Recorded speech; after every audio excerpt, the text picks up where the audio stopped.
ano, masapawan, matakpan ang mga balita tungkol sa talaga namang pagkakalugmok ng Cebu ngayon sa Bagyong Tino at paparating, Marlon, itong mas malakas sa Tino na si Uwan at hindi mainit ang pagtanggap ng mga Cebuano kay Marcos kahapon. Matamlay? Pam, ibig mo sabihin matamlay? Hindi, Marlon parang it doesn't matter kung nandyan ka o hindi, lalong-lalo na ang cash assistance na ibibigay mo ay hindi pang tao. Oh. Kaya lang, magkano pinamigay, Pam? Marlon, 5,000 pesos for partly damaged homes. 5,000 pesos, partly damaged. And sa totally damaged, Marlon, 10,000 pesos. What can you build out of 10,000?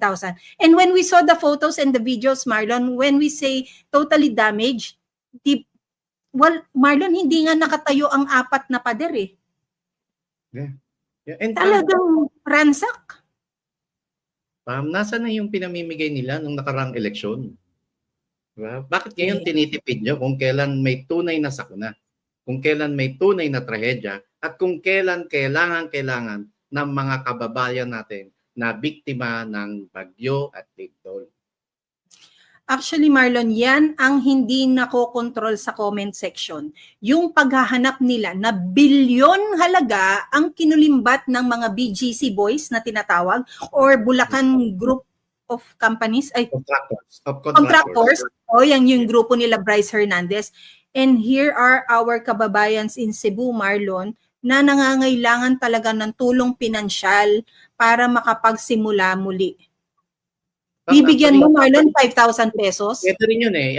Itapat natin, no? Kung magkano yung nakurakot ng Bulacan Group of Contractors.